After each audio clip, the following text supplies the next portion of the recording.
hope that today people are going to be quite inspired by what they hear, and that they'll feel that they can go away and really work either with their local museum or work with a local theatre company to devise some really good embedded work which will encourage more diverse audiences to come to museums. It's really important that museums reflect current society, and one of the challenges we have had working within the museum sector is recognising that the visitors we get today are very different to the audiences that museums would have had when they first opened. So there's a really big challenge for curators and those organisations that run the museums to really make sure that we reflect that diversity. We should move away from the Victorian dad because people are very diverse and they lead lots of different lifestyles, and there is a sort of hierarchy of stories that are shown there, and they can be predominantly white heterosexual men, I think. I think the idea of Victorian dad is conceptually really interesting because it makes museums think why they've come about, where their collections came from, what were their founding values, what are they about, and they need to rethink those, and they need to think about what it means to exist with those collections within the context of the 21st century. The opposite. I don't think we need to get away from it. I think we need to have a different conversation of ways of approaching, because actually it's history, different templates of approaching the conversation within the Victorian dad context or out of the context. Performances are one of the things that engage people emotionally in a museum. A lot of things behind glass cases do leave people cold. We might not like to think they do in museums, but my experience at the National Maritime Museum is that the thing that people remember years later is often the face-to-face. And the face-to-face connects people emotionally, and an actor can convey so much more than an object behind a case. So if those actors are telling monochromatic stories that don't reflect the wide spectrum of the society that we live in, half the audience that's coming to the museum is a bit nonplussed. That's why it matters.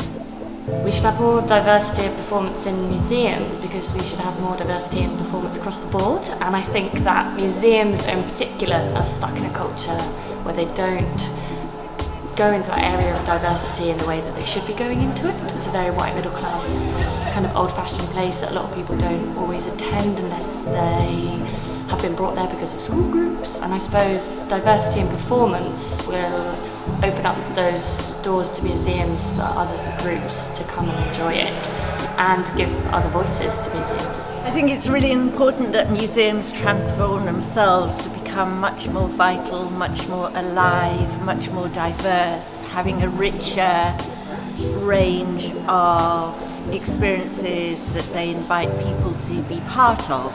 And so for me it's less about diverse and performance, it's more about a much more creative mix of ideas and of identities and of stories that the museums encompass.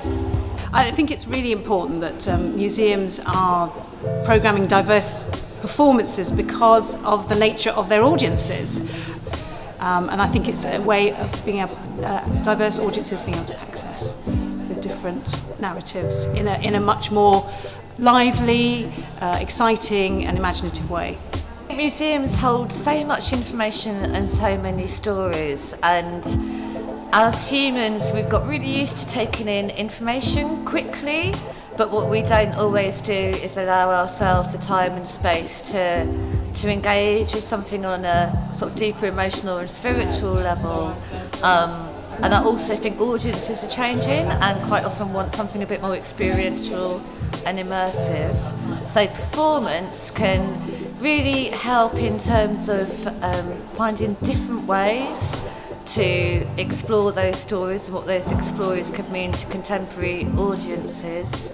And the diversity to me comes from the diversity of the stories that museums hold. So the diversity of museums to me are really natural allies, even though historically it might have been a problematic relationship.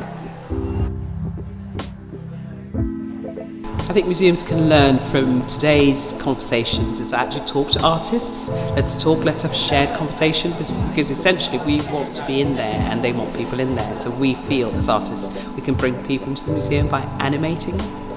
Don't hesitate to work with theatre companies that are run by the communities that you're trying to reach, because we've worked with Black-led, Chinese-led and Asian-led theatre companies, and we can trust them.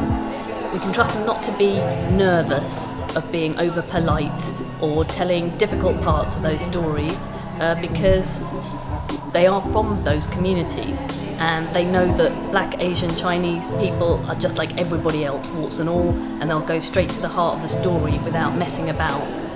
I think it's okay to kind of be on that kind of, if you're talking about like the master and the servant, to be in that servantile place and say, look, what do you think about this? Does this work? Like, is this a good idea? Be open and honest about what you want to achieve, but also listen to what your partner or organisation wants to achieve, and don't be afraid as well of advertising and promoting what you've got to offer. It's a two-way dialogue. Invest in time, understand the different vocabularies of different areas of work. For instance, we've been working with a producer, and when the project we're working on is funded through the Wellcome Trust and they insisted on us working with a producer, we didn't really know what one was. So it's understanding the whole range of mechanisms between different cultures, and also using what we use is something called a trading zones model, where nobody has authority over another, where everybody has a voice within it, which is equitable. My light bulb was having the discussion with a few members of the group about how to use original pieces or museum pieces in an engaging way, and how to be sensitive by keeping the integrity of a piece, or allowing it to speak for itself, whilst balancing that against exciting modern interpretations. And I think that was a really exciting conversation. I've really enjoyed the speakers. A couple of presentations absolutely bowled me over. Freddie's presentation, when he took those great wooden hands, carved hands, out of the suitcase and then simply presented them. I just thought that was so beautifully done. Tom's presentation around the museum space, I thought was brilliant. Very clever. I think that what Katie said about